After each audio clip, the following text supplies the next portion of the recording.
Hai semuanya, apa kabar? Semoga sehat selalu ya. Kembali lagi dengan channel Blue Film. Kali ini kami akan membahas alur cerita sebuah film tentang seorang pilot tempur Amerika yang merupakan seorang berkulit hitam. Karena tingginya rasisme pada masa itu, dalam perjuangannya menjadi seorang pilot, ia sangat banyak menerima hinaan dan caci maki yang sangat tidak pantas. Namun itu semua tidak menggoyahkan hatinya untuk berjuang menjadi seorang pilot handal. Bagaimana kisahnya? Mari kita simak. Let's go!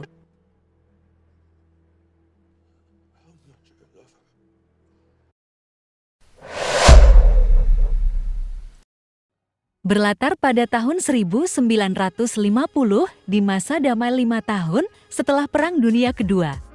Di sebuah pangkalan pesawat kedatangan seorang pilot pindahan yang bernama Letnan Tom Hadner. Di sini Tom pertama kali bertemu dengan Jesse Brown. Tom pun berkenalan dengan Jesse serta para pilot lainnya. Tak lama kemudian, mereka mengadakan briefing tentang bom milik Soviet yang ternyata sudah lebih dulu mendesain bom dan jenisnya pun hampir mirip dengan milik Amerika.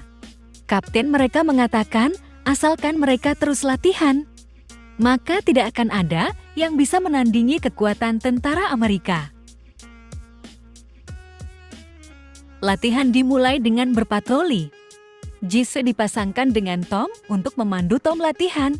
Selesai dari patroli, mereka menikmati malam dengan makan dan minum bersama, namun Jesse memilih untuk pulang ke rumah berkumpul bersama anak dan istrinya. Karena terlalu asik bercengkrama, mereka tidak menyadari suara mereka terdengar berisik ke tetangganya yang julid dengan kulit hitam. Hal ini mengakibatkan Jesse kedatangan polisi yang sedang berpatroli dan mengatakan kepada mereka adanya komplain dari tetangga mereka. Keesokan harinya tim Fighter 32 kedatangan jenis pesawat baru, yaitu E-4U Corsair, di mana pesawat ini jenis pesawat yang memiliki tenaga lebih kuat dari jenis pesawat sebelumnya. Kapten menyuruh mereka untuk mempelajari detail pesawatnya agar siap dilakukan latihan dan penyesuaian dengan pesawat baru itu. Sore harinya, saat akan pulang mobil Jesse mengalami masalah di jalan. Tom yang lewat menawarkan tumpangan kepada Jesse, dan mereka pun pergi. Sesampainya di rumah mereka, disambut oleh Desi yang sudah menunggu. Jesse tidak menawarkan Tom untuk mampir, alih-alih menyuruhnya pulang dengan dalih mengatakan kepada Desi bahwa Tom sangat sibuk. Keesokan harinya, tiba waktu untuk mereka latihan dengan pesawat baru Corsair. Jesse melihat bagian dalam pesawat serta membandingkannya dengan pesawat sebelumnya yang sudah biasa ia terbangkan. Hari-hari berlalu dengan mereka yang terus keras latihan dan bekerja sama dengan tim. Taktik tempur yang baik, kerja tim, serta koordinasi adalah kunci utama untuk memenangkan peperangan. Lalu datanglah seorang komandan bernama Thomas Sisson. Ia adalah seorang komandan dari kapal tempur Leyte. Thomas menjelaskan bahwa Soviet sedang mencoba menyulut perang, sehingga mereka diperintahkan untuk menjaga perang dingin ini tetap tenang dan tidak menjadi bertambah parah. Tim Fighter 32 diminta untuk ikut naik ke kapal Leyte. Dan mereka harus bisa untuk landing di atas kapal Leyte. Hal itu bukan hal mudah, mengingat kapal itu akan bergerak, landing di suatu tempat yang bergerak lebih sulit jika dibanding dengan daratan yang tetap. Sesampainya di rumah, Desi membahas tentang keberangkatannya untuk pergi bertempur. Istrinya terlihat keberatan, namun ia pasrah, mau bagaimana lagi, karena itu sudah tugas suaminya sebagai seorang pilot. Jesse juga bercerita bahwa ia belum siap menerbangkan pesawat baru tersebut karena belum terbiasa. Istrinya pun memberinya semangat agar percaya terhadap instingnya. Keesokan hari di markas, terlihat Jesse sedang bersiap untuk latihan. Namun sebelum itu, ia pergi ke kamar mandi, menatap cermin, dan memaki-maki dirinya sendiri. Entah kenapa ia melakukan itu, mungkin karena ia gugup, atau memang punya kebiasaan seperti itu untuk membuatnya semangat. Latihan pun dimulai. Giliran Tom yang sedang melakukan percobaan landing. Tom dapat landing dengan sangat baik di atas kapal, sepertinya itu bukan hal yang sulit bagi Tom. Selanjutnya, giliran Jesse. Tampaknya ia sedikit gugup. Kejadian ini menjadi perhatian bagi awak kru kapal sesama kulit hitam. Mereka keluar untuk melihat aksi Jesse. Jesse mengalami kesulitan karena terbang terlalu rendah dan ia mengabaikan sinyal dari petugas pemberi sinyal. Jesse gagal landing dalam percobaan pertama dan lanjut untuk percobaan kedua. Kali ini ia terlalu tinggi, namun ia tetap percaya diri untuk melanjutkan. Dan akhirnya Jesse pun sukses landing di atas kapal Leyte. Hasilnya dalam latihan ini, Tomlah yang mendapat nilai tertinggi. Sore harinya, Tom mengantarkan Jesse pulang ke rumah. Dan Jesse mengajak Tom untuk mampir. Saat Jesse pergi menggendong anaknya, Tom berbincang dengan Daisy.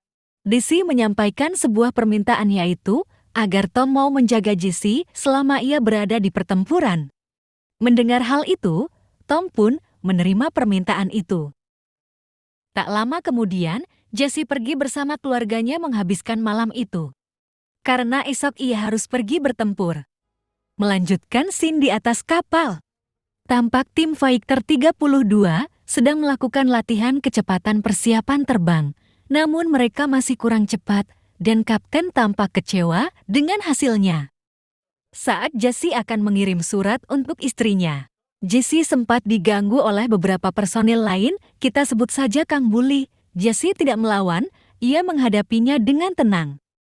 Kemudian, kapten meminta salah satu dari mereka untuk melakukan tugas, yaitu melakukan pengecekan gyro yang ada di pesawat Corsair, dan terpilihlah pilot Mohring, sementara para kru yang lain diminta melakukan validasi nomor seri semua pesawat. Saat melakukan pengecekan gyro pesawat, semua berjalan lancar dan gyro bekerja dengan baik, namun saat akan kembali, Mohring terbang terlalu rendah karena kurangnya tenaga dari pesawat. Mohring mencoba untuk menaikkan tenaga. Sialnya, Mohring terlalu banyak menaikkan tenaga pesawat yang mengakibatkannya kehilangan kendali. Sangat disayangkan sekali pilot Mohring gugur sebelum berperang. Jesse yang sangat dekat dengan Mohring merasa sangat sedih kehilangan rekannya. Begitu juga dengan kru yang lain. Jesse mengatakan bahwa ia akan mengirimkan barang milik Mohring kembali ke keluarganya. Setelah itu, mereka berkumpul di tepi kapal untuk mengenang Mohring yang terakhir kali. Beberapa minggu kemudian, setelah kejadian yang menimpa tim Fighter 32, mereka akhirnya berlabuh di Cannes, Prancis untuk bersantai sejenak. Jesse, Tom, dan para pilot lainnya pergi untuk mencari hiburan. Jesse berpisah sejenak karena ia ingin mencari hadiah untuk istrinya dan akan menyusul mereka nantinya. Saat berjalan di pantai, Jesse bertemu dengan seorang aktris cantik bernama Elizabeth Taylor. Jesse berkenalan dengannya dan Liz mengundang Jesse untuk hadir di kasino milik Elizabeth malam harinya. Jesse mengatakan bahwa mungkin orang sepertinya akan sulit untuk masuk ke kasino. Lalu Liz menjawab bahwa Jesse pasti bisa karena Jesse memiliki sesuatu yang spesial dalam dirinya. Kemudian Jesse pergi menyusul rekan-rekannya dan memberitahukan bahwa Jesse bertemu dengan seorang aktris cantik dan mereka diundang untuk datang ke kasino miliknya malam itu. Tom dan pilot lainnya sangat senang mendengar hal itu dan bergegas bersiap pergi ke kasino itu. Mereka tiba di kasino itu. Dan saat akan masuk, mereka ditolak oleh penjaga pintu masuk dikarenakan Jesse orang yang berkulit hitam. Tom menyela dan mengajak Jesse untuk pergi ke tempat lain saja. Jesse yang tenang, tiba-tiba saja berbicara menggunakan bahasa Prancis. Yap, sontak hal itu membuat mereka diperbolehkan masuk oleh penjaga pintu masuk itu. Ya, memang benar Jesse memiliki hal yang spesial dalam dirinya. Mereka akhirnya bertemu dengan Liz di meja kasino. Jesse pun memperkenalkan rekannya kepada Liz. Setelah asik bersantai di meja kasino, Tom mengajak Jesse ke tempat lain yang lebih santai. Tak lupa mereka berpamitan kepada Liz. Mereka pergi ke sebuah kafe kecil tapi ramai. Tom pun memberanikan diri mendekati wanita yang ada di sana. Saat sedang asik minum, Jesse dihampiri Kang Bully yang sangat suka mengganggunya. Jesse dengan santai menanggapi Kang Bully dan tidak terpancing emosi.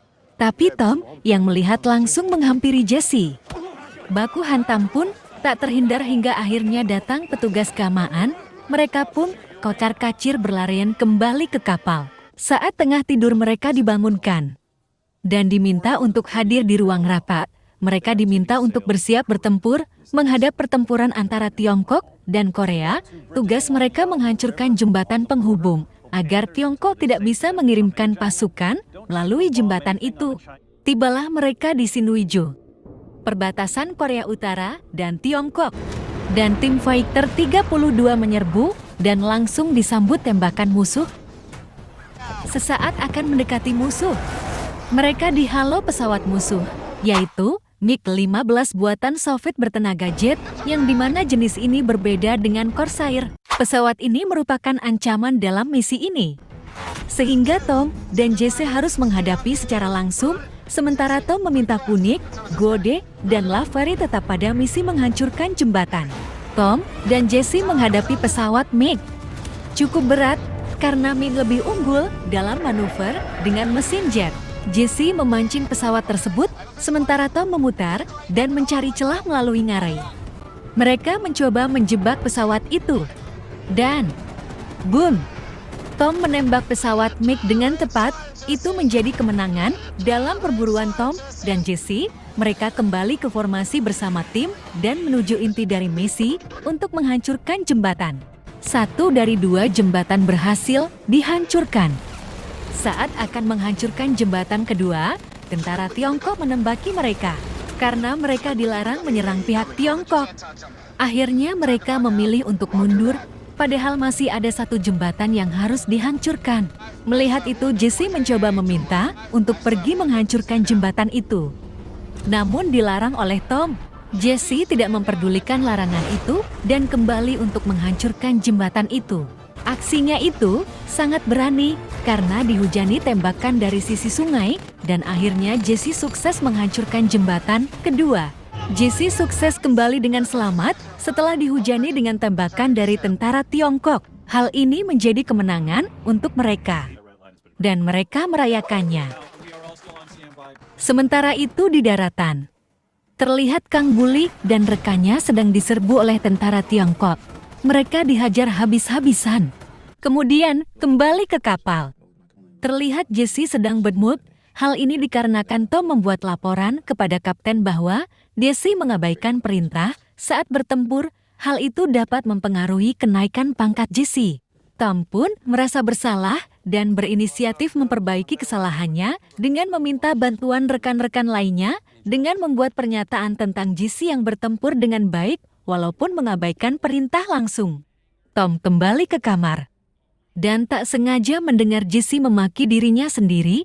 Jesse pun menceritakan mengapa ia melakukan itu. Itu semua ternyata hinaan dan makian yang ia terima dari semua orang yang sudah menghinanya. Jesse mengatakan hal itu dapat membantunya.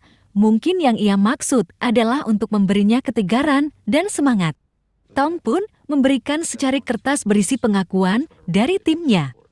Namun hal itu tidak membantu. Jesse malah semakin kecewa. Jesse tidak meminta apapun, tapi ia meminta Tom untuk menjadi wingman-nya yang sesungguhnya. Saat menyendiri, Jesse didatangi seseorang berkulit hitam. Ia bernama Archie. Archie memberikan sebuah jam tangan kepada Jesse. Jam itu dibeli Archie dan teman-temannya secara patungan dan diberikan kepada Jesse sebagai bentuk penghargaan atas kesuksesan Jesse sebagai pilot. Ya, kita tahu sendiri ya, untuk menjadi seorang pilot sangatlah susah, apalagi seorang yang berkulit hitam. Jesse pun mengucapkan terima kasih kepada Archie dan teman-temannya atas pemberian mereka. Datanglah sebuah heli dengan membawa seorang tentara yang terluka. Dan ternyata pilot heli itu adalah teman Jesse semasa di sekolah penerbangan yang bernama Alabama. Mereka bertemu sapa dan berbincang. Dan senang dapat bertemu dalam reuni singkat itu. Di ruang rapat, Kapten memberikan arahan tentang misi selanjutnya, yaitu membantu pasukan yang ada di darat, di mana mereka sedang dihajar habis-habisan oleh pasukan Tiongkok. Itu tuh tempat Kang Bully tadi. Saat Kang Bully sedang kewalahan menghadapi tembakan musuh, datanglah tim fighter 32 menunggangi pesawat Corsair-nya, langsung menembaki musuh yang ada di daratan. Pasukan Tiongkok kocar-kacir berlarian. Melihat kesempatan itu Kang Bully dan rekannya maju, tak lama lewatlah Jessie yang sedang terbang rendah. Kang Bully melihat Jessie melewatinya. Nah, gimana tuh perasaanmu Kang Bully? Sudah dibantuin sama Jessie tuh.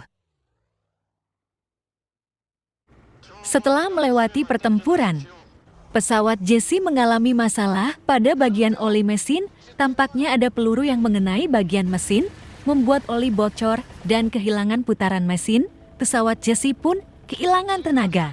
Jessie harus melakukan pendaratan darurat di wilayah musuh. Tom tampak senantiasa menemani Jessie sampai menemukan daratan untuk mendaratkan pesawat secara darurat.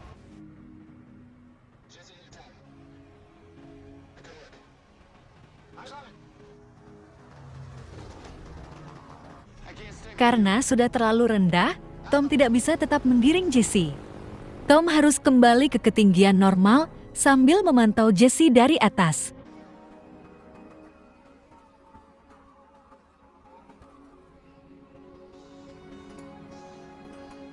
Jessie mendarat dengan bagian baling-baling, menghantam tanah terlebih dahulu.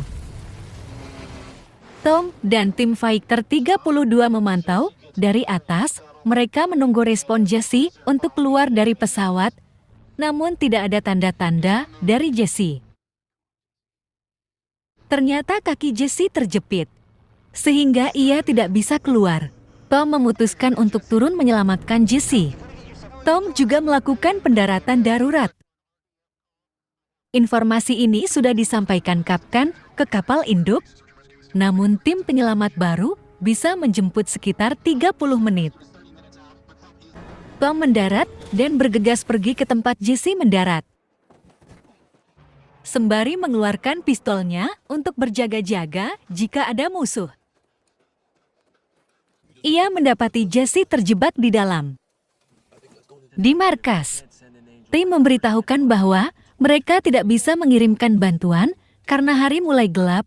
Mendengar hal itu, teman semasa sekolah Jessie mengatakan bahwa ia yang akan pergi menjemput. Tom berusaha membantu Jessie untuk keluar.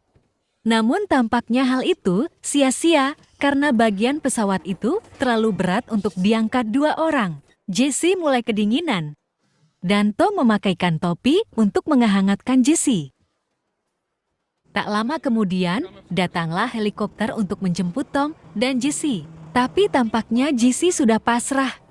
Jessie menitipkan pesan terakhir untuk istrinya kepada Tom. Jessie mengatakan bahwa ia sangat mencintainya. Dan disayangkan sekali kita kehilangan Jessie. Jessie pun meninggal dunia. Tom akhirnya pergi. Karena musuh sudah mendekati posisi jatuh mereka. Tom pun tiba di kapal induk dan menemui kapten serta teman-temannya. Tom meminta kepada kaptennya agar mereka dapat menjemput jasad Jessie. Namun hal itu tidak bisa dilakukan karena terlalu beresiko dan berbahaya. Itu menjadi momen terakhir mereka mengenang Jessie.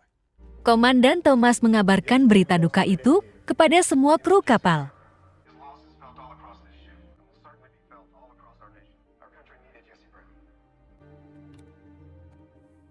Daisy yang menerima kabar bahwa suaminya telah meninggal pun tak dapat menahan kesedihan. Apa yang ia takutkan akhirnya terjadi. Tak lama kemudian, Daisy tiba di Washington DC. Ia hadir di sana untuk menerima penghargaan yang akan diberikan kepada suaminya, Jessie. Penghargaan itu diberikan oleh Presiden kepada Tom dan Jessie.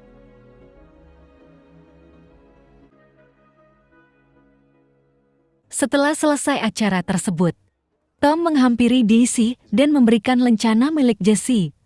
Tom meminta maaf kepada Daisy karena tidak bisa menjaga Jessie dan Tom menyampaikan pesan terakhir dari Jessie.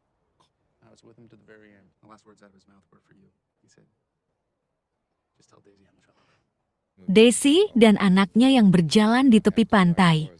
Melihat tim fighter 32 yang sedang melintas, dan terlihat Tom melambai ke arah mereka. Dan film pun selesai. Film ini diangkat dari kisah nyata ya guys. Jesse Brown ini lahir pada tahun 1926 dan meninggal pada tahun 1950. Ia diberikan penghargaan The Distinguished Flying Cross atas pencapaian luar biasanya atas aksi kepahlawanan dalam pertempuran udara. Tom menghabiskan puluhan tahun untuk bisa membawa kembali jasad Jesse. Bahkan setelah kematian Tom dan Daisy, banyak organisasi yang membantu dalam upaya mengembalikan jasad Jesse. Dan bahkan sampai saat ini keluarga Tom dan Jesse masih berteman baik. Sekian alur cerita film kali ini. Kita jumpa di alur cerita film selanjutnya ya guys. Terima kasih dan see you!